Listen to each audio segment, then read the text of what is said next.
It's not apart.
So, one of the most important books Srila Prabhupada wrote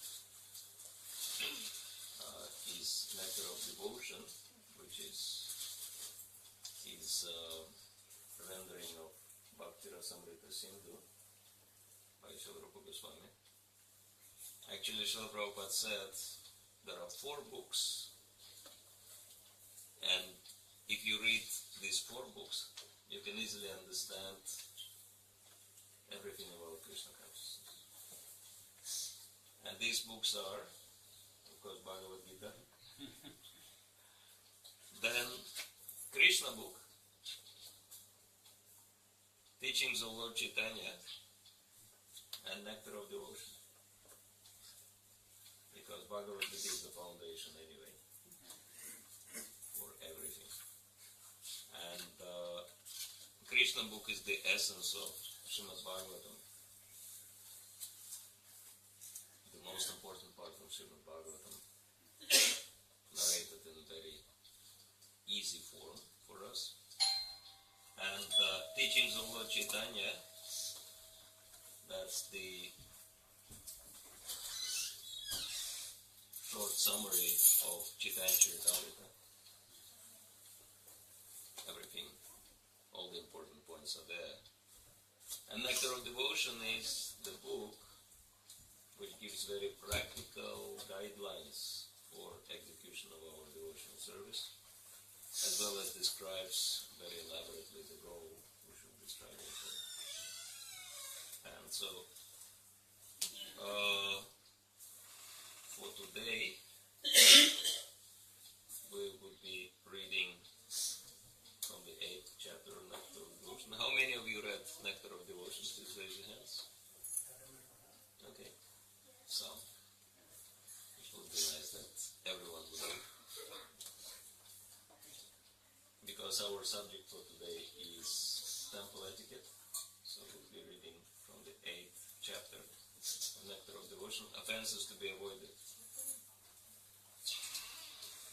In the supplementary Vedic literature, there is the following list of 32 offenses in the matter of serving the Lord. 1. One should not enter the temple of the Deity in a car or palanquin, or with shoes on the feet. Why? Everyone understands? Because not only shoes or car tires are dirty. Why do we enter the temple bare feet? Anyone knows? Humility. Yes, because we don't want to walk on a high platform approaching the Lord. 2. One should not fail to observe the various festivals for the pleasure of the Supreme Personality of Godhead, such as Janmashtami and Rath Yatra. 3. One should not avoid bowing down before the Deity. Actually, there is a very important standard, and I don't think everybody knows it. What is the first thing you do upon entering the temple? Ring the bell and then? Bow down to whom? first, you bow down to Vaishnavas. Vanchakalpatarubhyascha kripasimudavyacha patitana pavanakya Vaishnavika namo namaha. Because it's only by the mercy of the Vaishnavas you can have the mercy of the Guru. And by the mercy of the Guru you can have mercy of Krishna. Right? So first, upon entering the temple room, you bow down to Vaishnavas. Then you go and bow down to Srila Prabhupada. Then you go bow down to the deities. Or Srila Prabhupada, Tulsi Maharani, and whatever. You know, there isn't a hierarchy from the bottom to the top. And actually, when you offer arati, you do the same thing. You show the article to your guru, then show it to Prabhupada, then go up the parampara unto the Supreme Lord, right? Then after the item is offered, you go down, offering them all Mahaprasad, right? So it's like first the offering goes up to the Lord, they pass it unto each other, right? And then when the item is offered, it goes down and everyone has prasadam, right?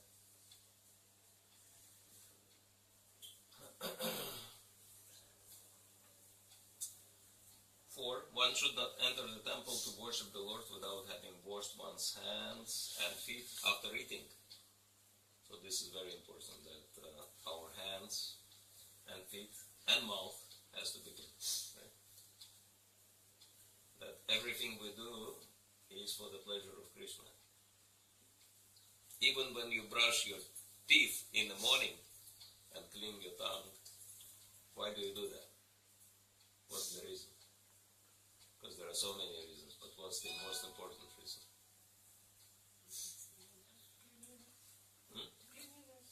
Cleanliness. And why keep clean?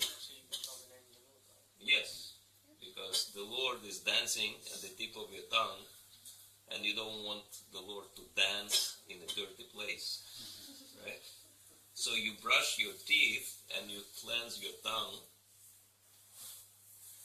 for the Lord, to chant the holy names, and other benefits like good breath and healthy teeth, they are following automatically, right? Because Bhakti Yoga is the topmost level of human activity, and all these subsidiary benefits are included in the package. And so it's very important to keep our hands clean. Like there are certain places in the body which are contaminating, like nose, mouth, and if we touch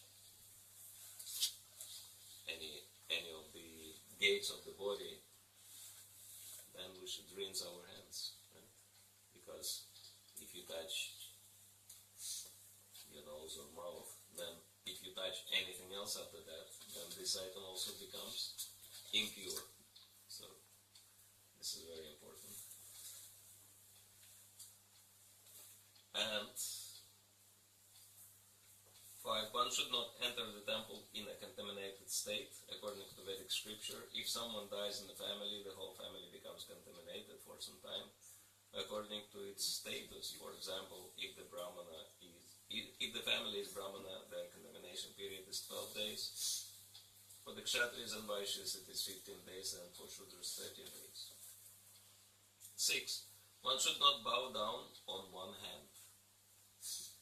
Typically, devotees have japa beads in one hand, and they bow down on one hand, right? So, both hands have to touch the ground. Sometimes devotees, they put, you cannot touch the beads to the floor either. So devotees figure out how to bow down on both hands without touching the beads on the floor. But yeah, you have to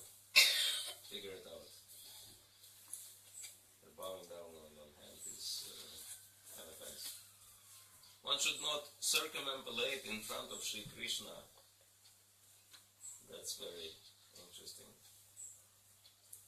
The process of circumambulating the temple is that one should begin circumambulating from the deity's right-hand side of the temple and come round. Such circumambulation should be performed outside the temple structure at least 3 times daily.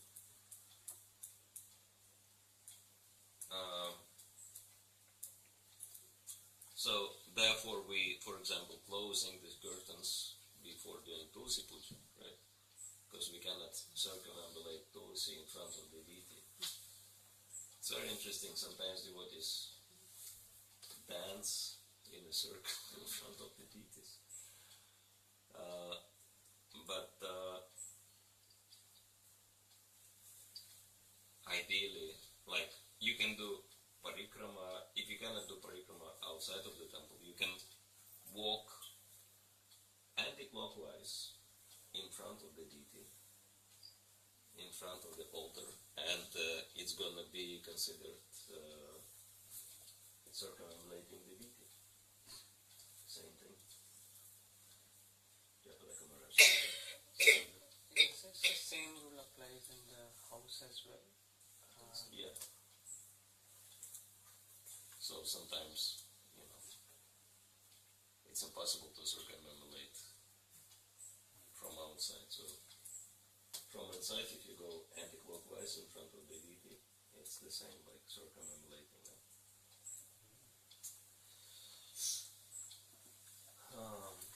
Then one should not spread his legs before the deity. Pointing your legs towards someone in Vedic culture is an offense. Right? So same applies to the deity. One should not sit before the deity holding the ankles, elbows, or knees with one's hands. However, it is acceptable if you tire to sit in one position, you can hold one knee with your hand.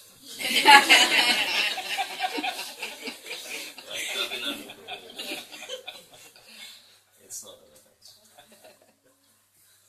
One should not lie down before the deity of Krishna. Right? That's clear. One should not accept prasad before the deity.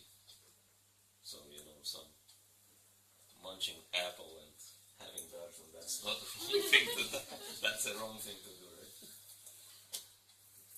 Sometimes people take water, sometimes in like, if there's like, I don't know, like a seminar or something like that, sometimes.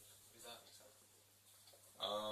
Well, at least without touching the mouth, it should be done. Because then, if you touch your lips to the cup, then it's contaminating. So at least you can drink without touching your mouth. But anyway, it's like coming to the deity with a plate and eating prasadam and having darshan at the same time. That's an offense. One should never speak a lie before the deity. That's clear. One should not talk very loudly before the deity. So sometimes the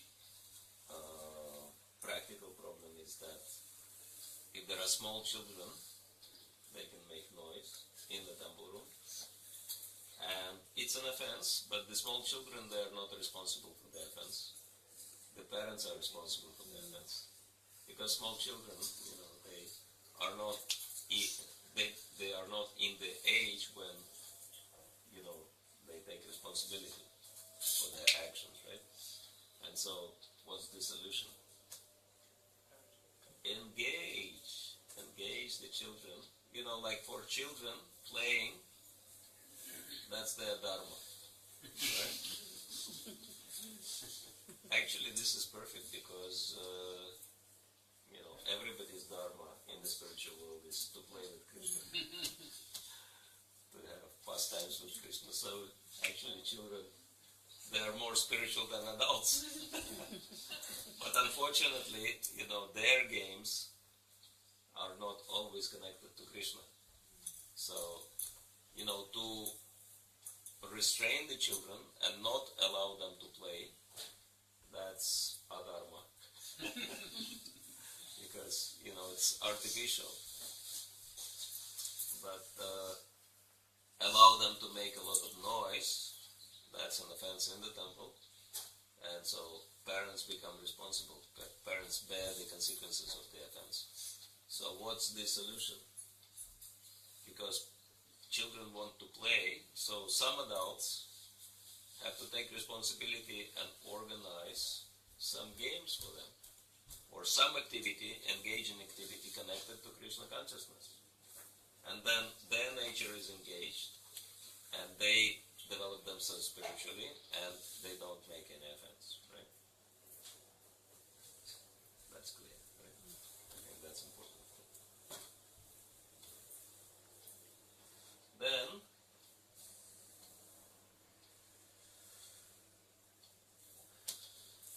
one should not talk with others before the deity. That's also clear, right? Because you're distracting your attention and somebody else's attention from the deity. One should not cry or howl before the deity. That's why this is an offense, because Krishna is happy, and we're supposed to be happy in Krishna consciousness. And so we cry, as it's not making Krishna very happy. That's very strange. But some people get emotional and Yeah, crying tears of love, that's one thing, but crying for material problems, that's an offense. One should not quarrel or fight before the deity. And in general, one should not quarrel or fight either, but especially before the deity. One should not chastise anyone before the deity. It's clear why, right? Because you're showing your controlling position in front of the Lord, which you should not be doing, right? One should not be charitable to beggars before the deity. Again, showing our controlling position. One should not speak very harshly to others before the deity. Same thing. One should not wear a fur blanket before the deity. Fur is not used normally by devotees anyway. One should not eulogize or praise anyone else before the deity. Right?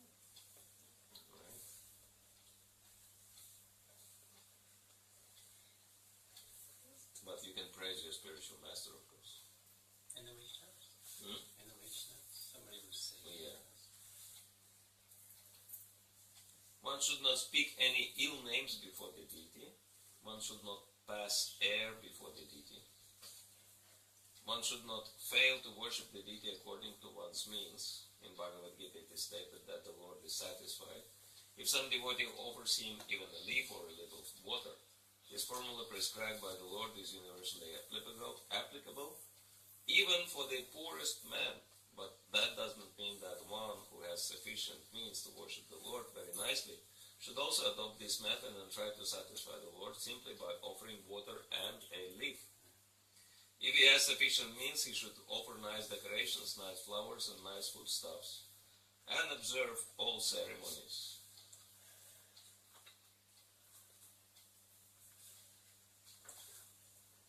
It is not that one should try to satisfy the Supreme Lord with a little water and a leaf, and for himself spend all his money in sense gratification.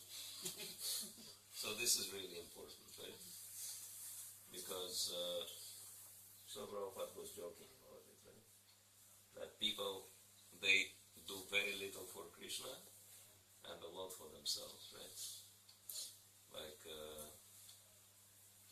for Krishna, a tiny little room, in the house, and for myself, I'll have like huge, bedroom and enjoy life. And Krishna is somewhere in a closet, in some corner, right? Or I'll offer Krishna, 2 nuts and 1 raisin. And then when I eat, I put like huge plate in front of myself. Right? So that's very difficult.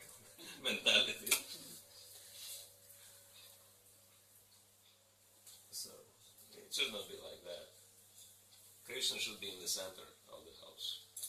And he should be the most prominent personality, and everything should be offered to him. Actually, I've seen, and Prabhupada was saying, you know, the ideal standard of worship is in Radharaman temple. And they cook the feast, and they put entire pots in front of Radharaman. You know, Radharaman is quite small. And so they put all the pots, and, you know, Pujari, like, was, of course, in Vrindavan they have so much tulsi. He was taking like handfuls of tulsi and throwing in the pots. And then, you know, devotees had huge feast, and it was really great.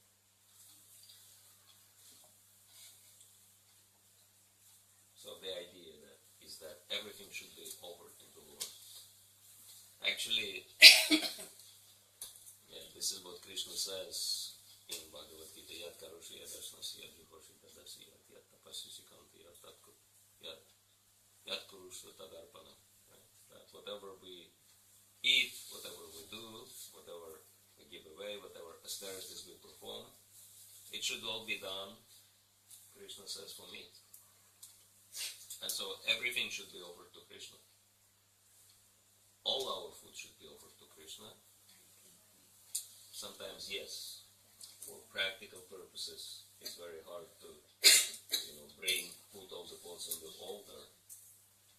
But at least in our minds, it should be like that, right? It's not that this is for Krishna and this is for me. This is very offensive mentality. And everything, even our clothing, even new things, everything, you know, even you buy yourself a car, it should be offered to Krishna. You buy yourself fan, you buy yourself whatever you buy for yourself, right? And then, if it is offered for Krishna, then you wouldn't buy anything which cannot be used for Krishna, right? And even all the money you get, your whatever paycheck, you offer it to Krishna. You tell him, Krishna, this is your money. Please let it be used solely for your pleasure. Right? So this is how you offer your paycheck. Or maybe it's, you know, going into your account, whatever, through the transfer. You're not operating anything physical, but at least in your mind, you should be offering. This is minimum. What about crisps and things? Nuts? Crisps. Nuts. Crisps. We don't offer it to Krishna, but we can offer it to Prabhupada. Because somebody has already eaten those crisps. Even though they might be in a bag. How someone can eat I it? mean, when it's produced in a mass, it's a mass production. Oh. And then they're individually packed. But from this pack, no one eats them. From that pack, no. Yeah, so then you can offer it to Krishna.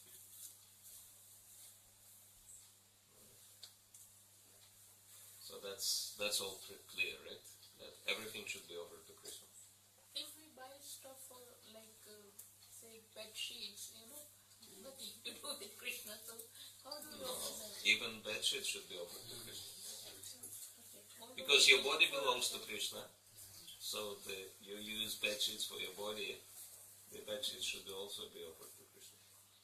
Right? Even your shoes should be offered to Krishna. Everything.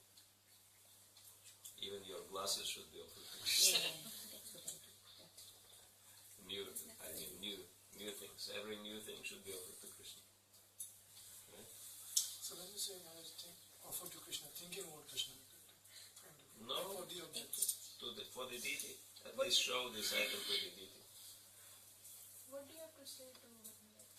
This is for you. My dear Lord, please let me use this item in your service. Right?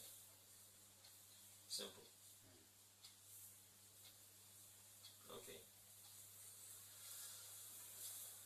25. One should not eat anything which is not offered first to Krishna.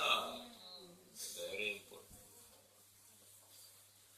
26. One should not fail to offer fresh fruit and grains to Krishna according to the season. Of course, in London, there is always season for everything. There is no shortage of anything. But yeah, the idea is that everything best is for Krishna, right? 27. After food has been cooked, no one should be offered any food stuff unless it is first offered to the deity. Meaning that nothing should be tasted before it's offered to Krishna, right? 28, because some cooks, they have this habit, tasting, right? So then this food becomes not offerable, because you already offered it to yourself, so you can't offer it to Krishna. Yeah. So like once we offer it to Krishna, and then we taste it, like they take a prasadam, Yeah. but something is missing, like maybe less salt, less sugar or something. There's no salt. Or is it okay to add, or whatever is Krishna has tested, we should take that from you? No, that for this reason you offer Krishna salt and whatever Or extra? separate on the side, yes. Same like that Nrsimha Kavacha Prabhu, who comes very soon. He has very nice formula. What's the main thing in deity worship? He says, we should understand that deity is the person. And so, if we have on our table salt and pepper, right? Why can't we offer it to Krishna? Because he is also a person, right? And everything we do for ourselves, at least, if not more, we should do for Krishna, right? Then one should not sit with his back toward the deity, because it's ignoring the deity. One should not offer obeisances silently to the spiritual master, or in other words, one should recite aloud the prayers to the spiritual master while offering obeisances. 30. One should not fail to offer some praise in the presence of the spiritual master. 31. One should not praise himself before the spiritual master. 32. One should not deride the demigods before the deity. That's very important. So these are the 32 offenses. And then Varaha Purana also mentions other rules. One should not touch the deity in the dark room. We don't want to be touched in a dark room. Like someone touches on us in the dark. That's really strange, at least, right? So, same idea. We should not do to the deity what we don't want to, get for ourselves, right? One should not fail to strictly follow the rules and regulations in worshipping the deity. In other words, simple thing that you think, this kind of behavior, would I like if someone would behave towards me? Turn back, turn one's back towards me. Will I like it? No, because, I'll turn my back to Nandinanda Prabhu. Will he be happy? He'll be confused what Maharaj is saying.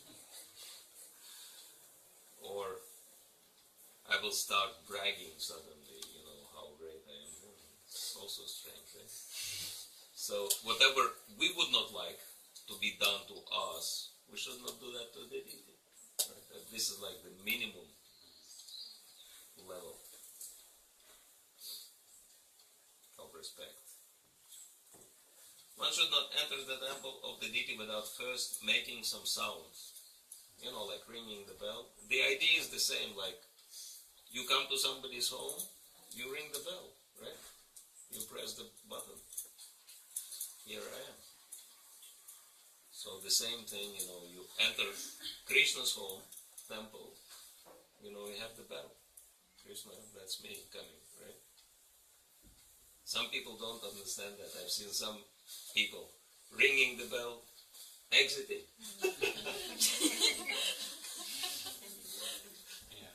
Like at the manor, some people do.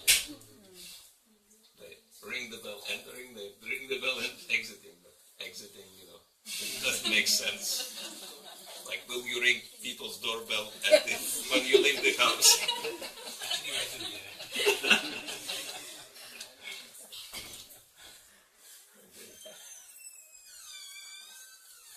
One should not offer any foodstuff to the deity which has been seen by dogs or other lower animals.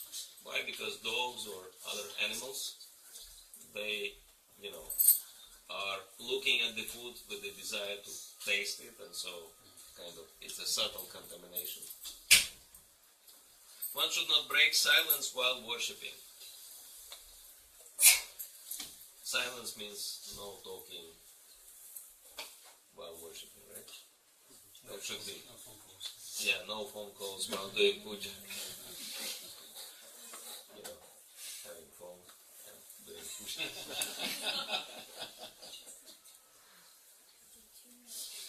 One should not pass urine or evacuate while engaged in worshipping. Contaminating. One should not offer incense, which means you have to be done with this business before puja, right?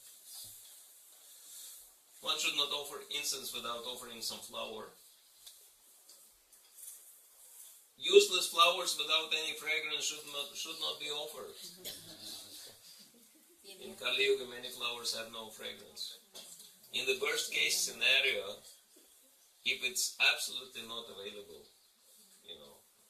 flowers or fragrance, you put some fragrance on the flower, like cover them with flower oil or something. There should be some fragrance on the flower. Maharaj, Yes. is there an offense to smell the flower to check it has fragrance before you offer it? Yeah, you can offer one flower in your mind to your spiritual master and then smell it.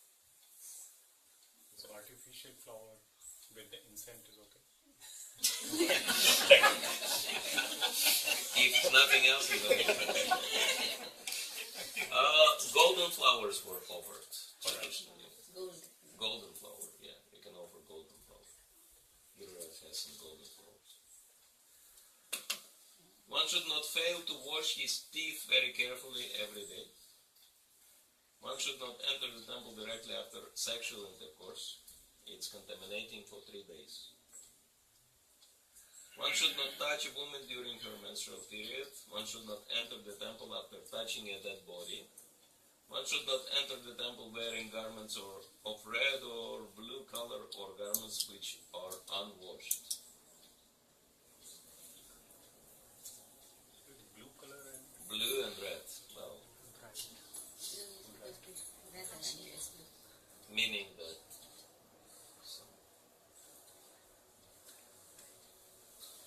I'm not exactly sure why.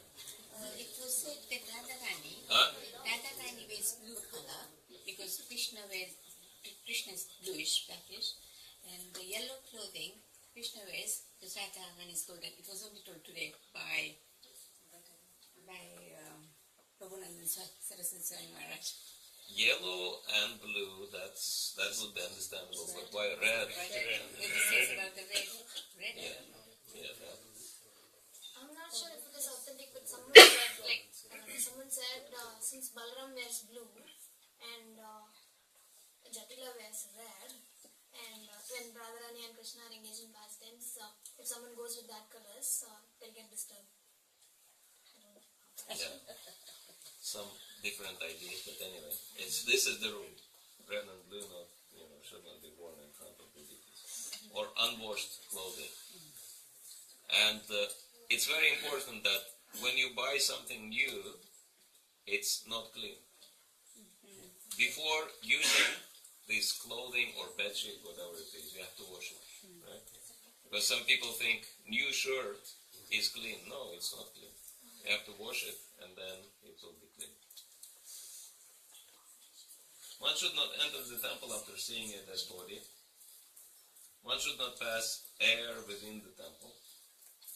One should not be angry within the temple. One should not enter the temple after visiting a crematorium.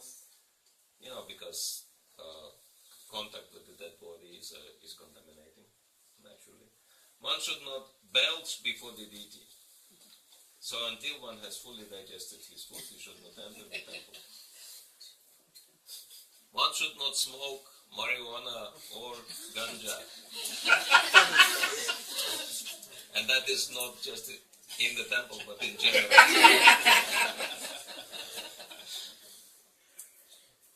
One should not take opium or similar intoxicants.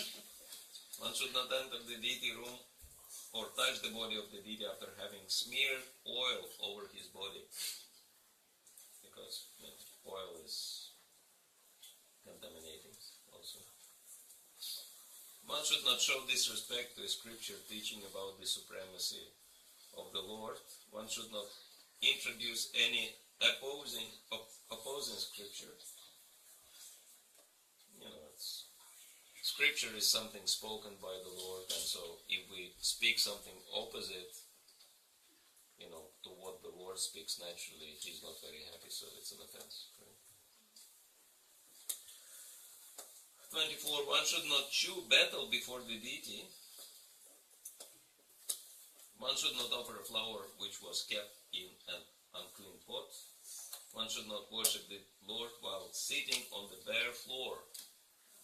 That's very interesting because, what's the problem sitting on the bare floor? It's not a problem, but it's a rule while doing yagya, like yagya kunds is isolated from the floor, or if you do puja, you stand or sit on the mat. So it kind of signifies that you are not in touch with the material world. So you have your own transcendental level, right? Okay. One must have a sitting place or carpet. One should not touch the deity before one has completed taking bath. 28. One should not decorate his forehead with a 3-line tilak. 3-line tilak is, Vaishnava tilak, Urdhva Pundra, signifies upward direction. Actually, this is what Vaishnava tilak means. Urdhva Pundra means upward direction. So we are interested in connecting to the Supreme Lord, right? This is what tilak, Vaishnava tilak means. But this 3-line tilak, Tripundra, signifies interests within the circumference of the material world. Like normally, those who are worshipping Lord Shiva, like just today we were discussing, why people worship Lord Shiva so much. Simple reason, because they think, worshipping Lord Krishna, even though it is recommended everywhere, but it's a troublesome business. Because Krishna is known as Hari, and Hari means one who takes things away, right? And worshipping Lord Shiva is very profitable. He's Ashutosh. Very easily, you worship Lord Shiva, he will provide me with everything for my sense gratification, right? And so, normally those who worship Lord Shiva, their interests are for myself. They're very much concerned about their own welfare. And so, that's why this Tripundra signifies interest within the material world. And Urdhva Pundra means interests in the spiritual world. And some of you might know that some people, even in India, or in some Indian families, if they worship Krishna, they don't want to worship him with flute. Because they think... They don't worship with flute. Yeah, because they think, if Krishna will play his flute, I'll lose everything. So, okay, I'll worship him, but without flute. Just to be on the safe side. But, these are all very foolish ideas, because we're going to lose it all anyway, right? As it says, your final suit will have no pockets. Right? We cannot. Like, we come to this world with empty hands, and we're going to leave this world with empty hands. And all these attempts to grab on to something in this world, they'll just perpetuate our misery. It's not going to make us happy. And on the top of all this, no one can give anything without Krishna's sanction. Right? And so if you use everything for Krishna, why do you have to worry about gain or loss? Krishna will not do anything which is, which is harmful for his devotees. Right? So if we have faith, why should we try to, make our own adjustments and arrangements with the Lord? And 29, one should not enter the temple without washing his hands and feet. So these are some rules, and there are more. And it's just a kind of encouragement for you to read Nectar of the Ocean, to understand. How many of you learned something new tonight? Okay, good. Almost unanimous. So, and then the other part of this chapter is describing the most important offenses to be avoided, and these are the offenses against the holy name, Namaparad, right? And there are 10 Namaparads, 10 offenses against the holy name, which should be avoided, and first and foremost is to blaspheme the devotees who have dedicated their lives for propagating the holy name of the Lord. 2, to consider the names of demigods like Lord Shiva or Lord Brahma to be equal to or independent of the name of Lord Vishnu.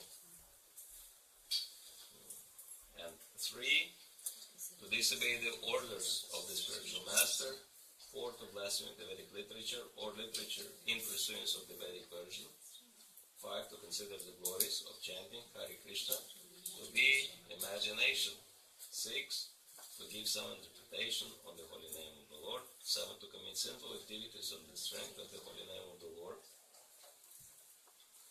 So Prabhupada explains, it should not be taking that because by chanting the holy name of the Lord one can be free from all kinds of sinful reaction.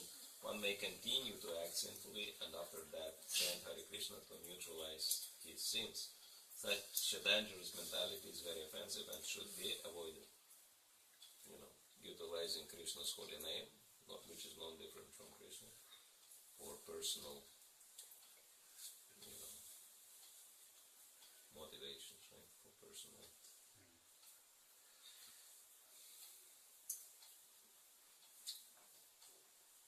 And then 8, to consider the chanting Hare Krishna one of the auspicious ritualistic activities offered in the Vedas as fruit activities, karma kanda. 9, to instruct a faithless person about the glories of the holy name. Anyone can take part in chanting the holy name of the Lord, but in the beginning one should not be instructed about the transcendental potency of the Lord. Those who are too sinful cannot appreciate the transcendental glories of the Lord, and therefore it is better not to instruct them in this matter. In other words, if someone doesn't have faith and not interested, we should not explain the glories of the Lord because they don't have faith in that. And the more we tell them the glories, the more they become offensive. Right? But how to, analyze whether, because you have to tell him to know. Yeah, you have to tell only as much as people can appreciate. If they don't appreciate, don't tell. That's the idea. But some people keep saying yes, but they don't really follow it. So in that situation... No, it's the other thing that if someone cannot follow, that's okay. Because sometimes people know that, okay, this is the best thing for me to do, but my circumstances are not allowing, that's alright. But if someone is thinking, what is this nonsense? Then with such people we should not bother telling them about the glories of the holy name. Many times you find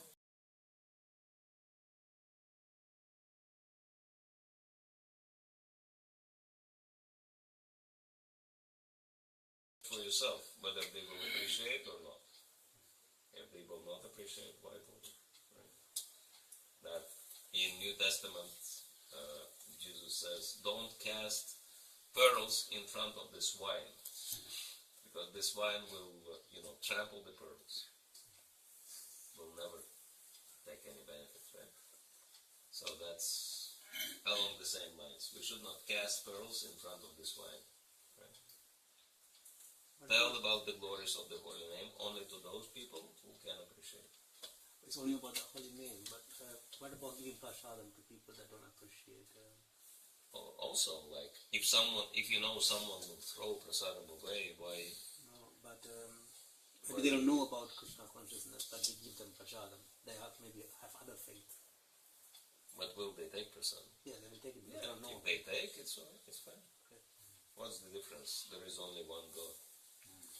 Just that we shouldn't throw it or pin it or. If you know they're gonna throw it. Don't do it. Yeah. And Maharaj, what about the other things? Like glories of the name is okay, right? But what about talking about even the vegetarianism to the people who doesn't want to listen to that aspect? Also. There's no need to preach to those people who doesn't want to listen to that, right? Of course.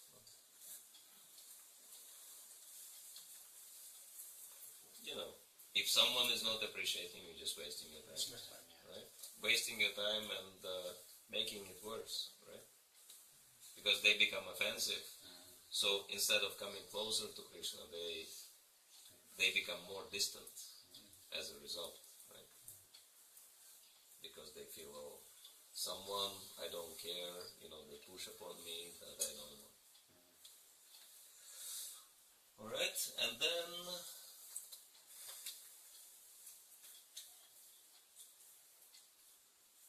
not to have complete faith in chanting of the holy names and to maintain material attachments even after understanding some instructions on this matter.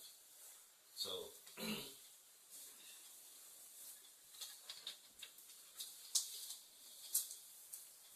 then, I don't know if there are any questions we can answer. Yeah. Maharaj, you talked about one point, which is that we should not accumulate wealth, right? Because we can't take it to at the end of this material world. But till the time you are in the material world, right, you need some material or Lakshmi to look after your own interests, because nobody is going to pay for things which you need, whether it is traveling, whether it is food, whether it is your medicine in this country is probably free, but not necessarily everywhere it is free. So how do you strike a balance in keeping some money for your future needs? Yeah, we're not telling that you have to renounce everything. This is not the idea. The idea is whatever you have, you offer to Krishna. And then, same like food. You offer your food to Krishna, then you take prasadam. It doesn't mean that you offer your food to Krishna and Krishna finishes it all and you starve, right?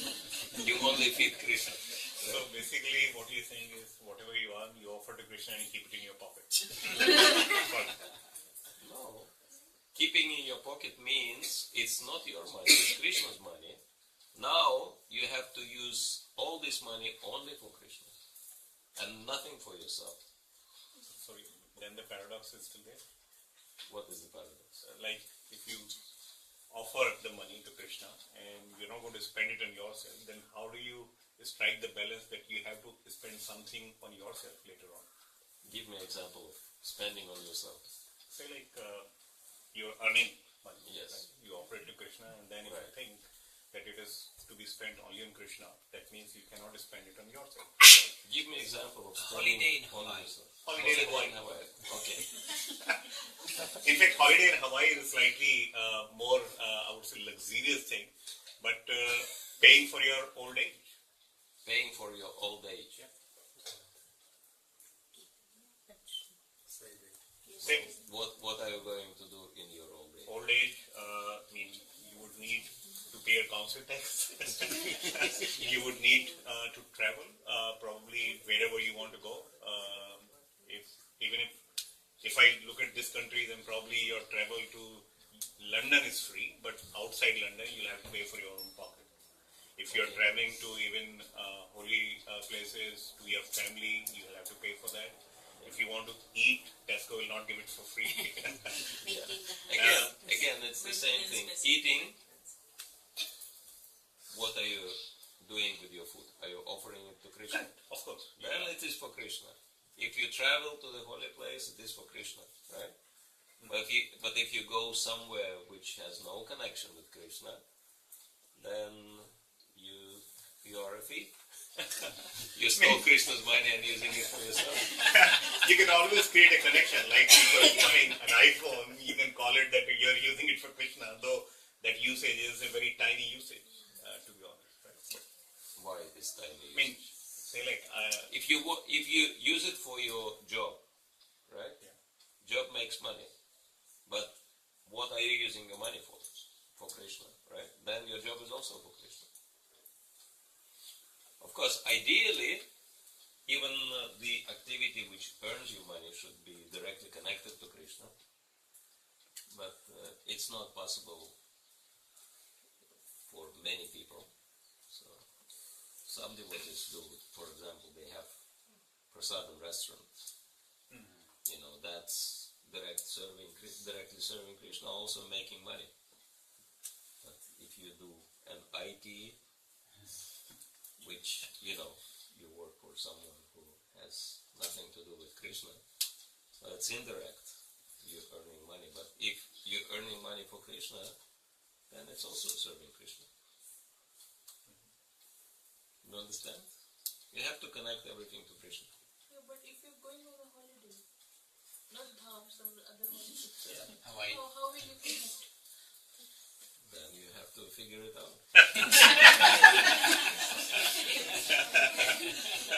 I will start giving consultancy with that in name of Krishna. Everything you do should be pleasing to Krishna. That's the idea. So you have to answer yourself this question: how my going to holiday will be pleasing to Krishna, and how it can be helpful in my Krishna consciousness. Pleasing to Krishna because you can take Krishna with you. Yes, you can take Krishna for you take me. That's a good idea. On the seaside. Why not?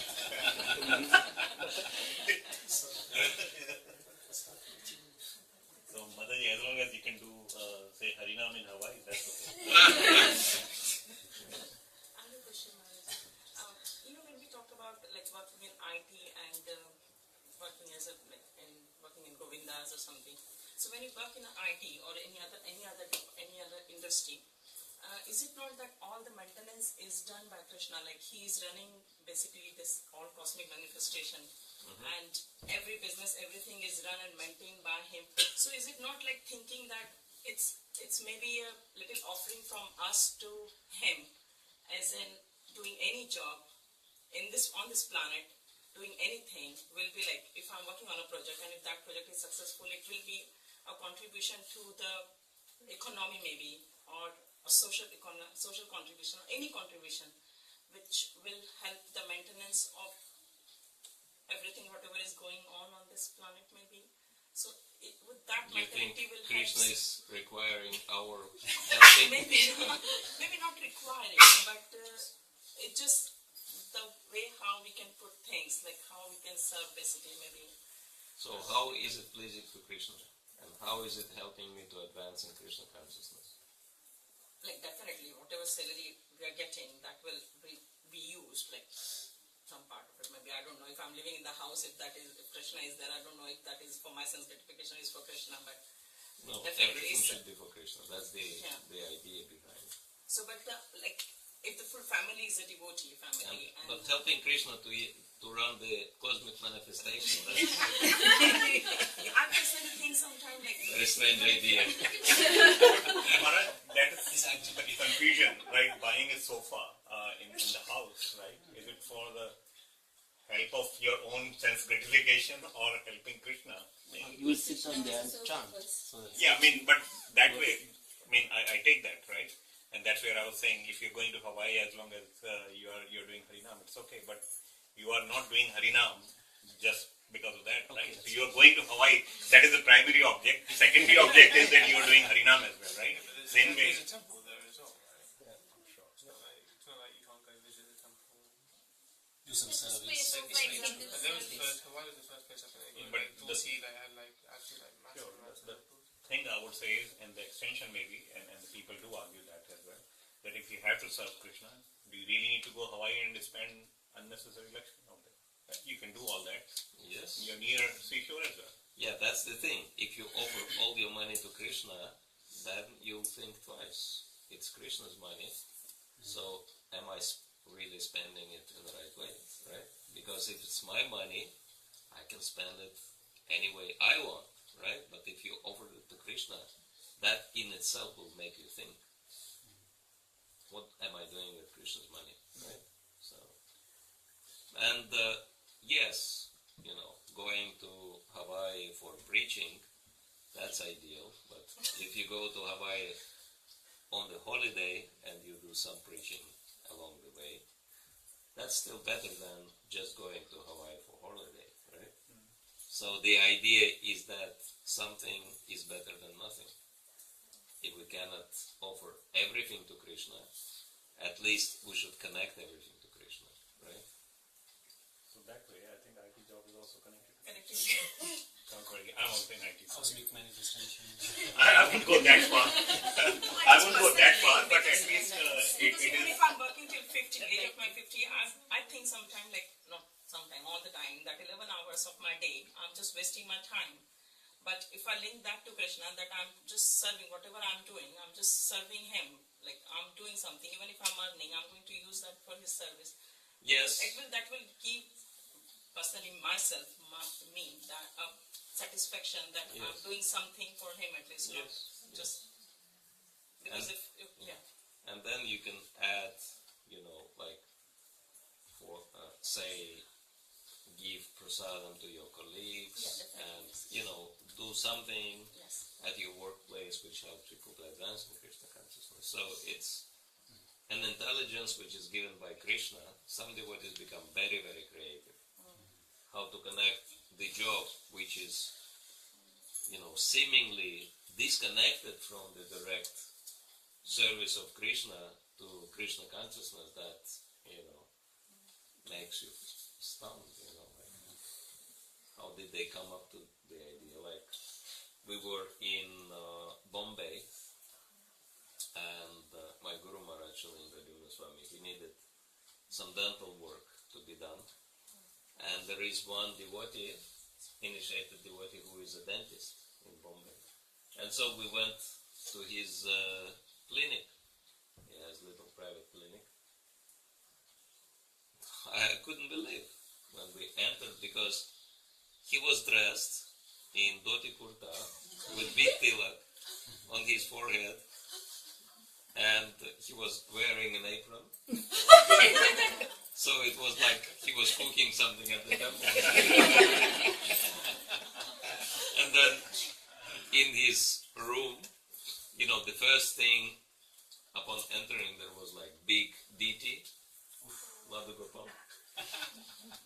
And then, the chair, the dentist chair, people are kind of semi-lying in that chair. And to make sure that they always see Krishna, on the ceiling he plastered a huge poster of Krishna. In fact, I was going to ask, was it done for that day only, or it was... No, it's typical. He does it for everybody. And, in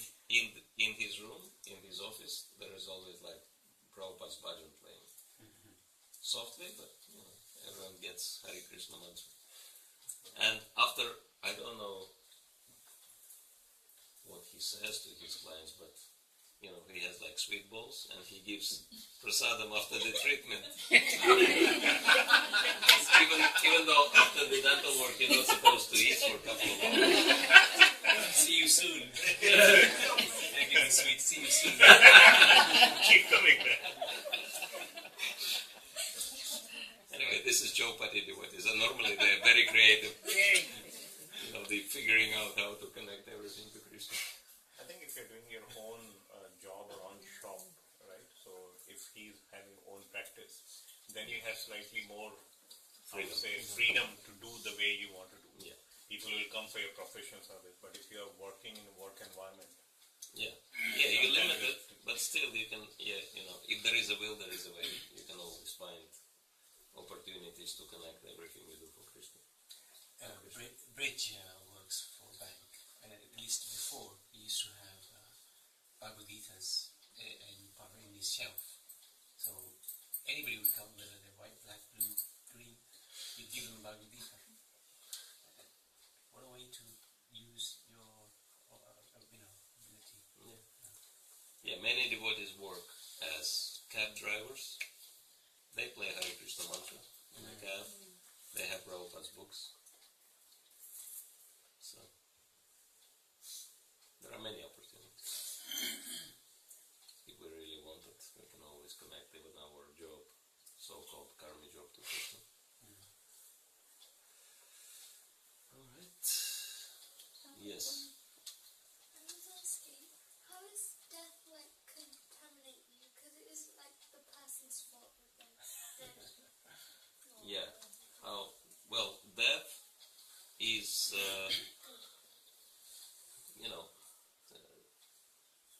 the body in itself is contaminating object, because we have to always wash this body.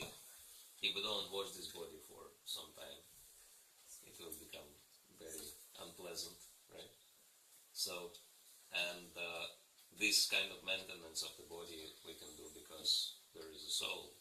We are inside of the body. But the dead body is decomposing matter, and so anyone coming in touch with the dead body gets contaminated. But thank you, very good question.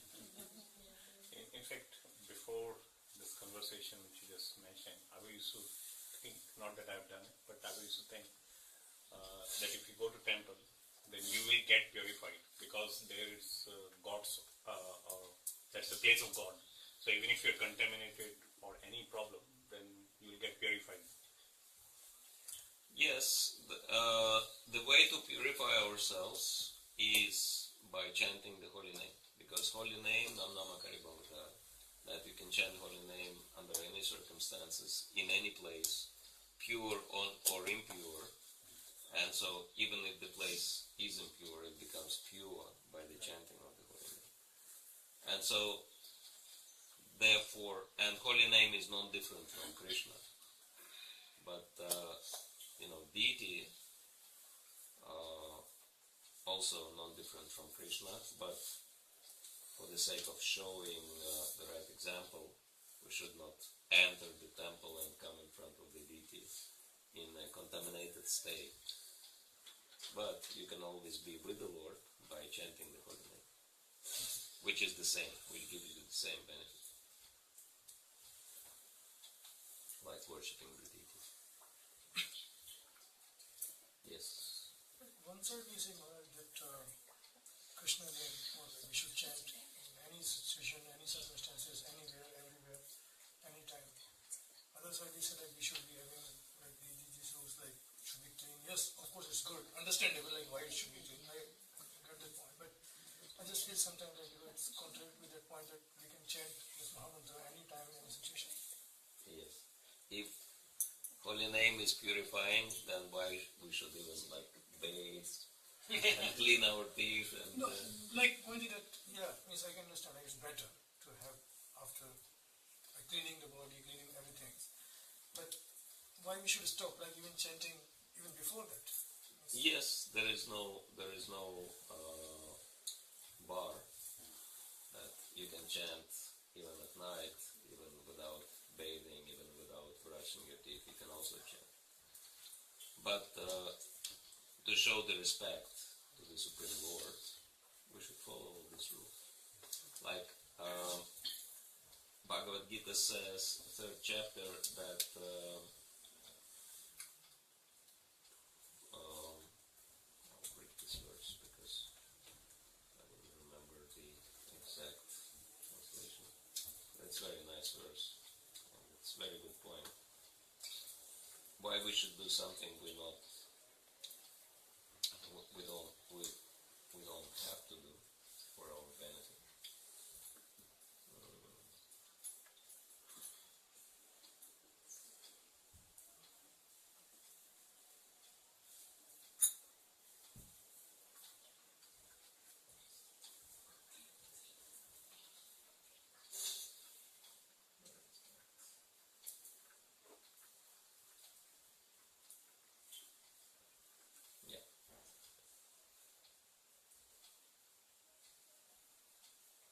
This is 325. Sakta karmani advidvamso yatha kurvanti bharata kuryat vidam tata sakta chikirshur loka sangraham.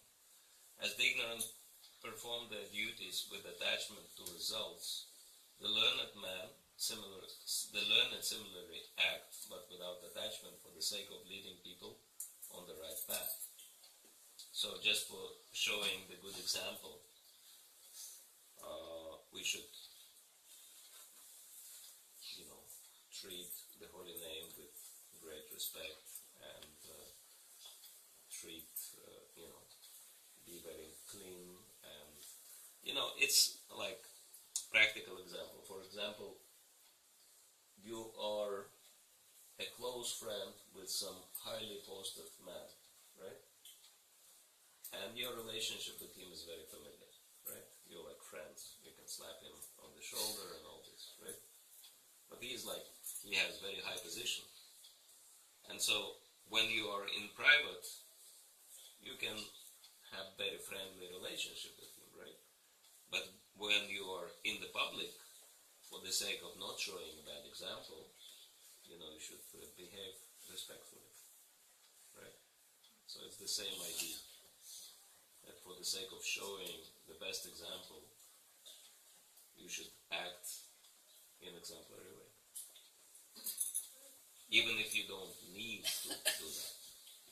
We can say these are holy name can be chanted any situation. That can be done doesn't mean should be done. Yes. So the rules are there to be clean and all. Yes. We should follow those. Yes. But if situation doesn't allow, you can do the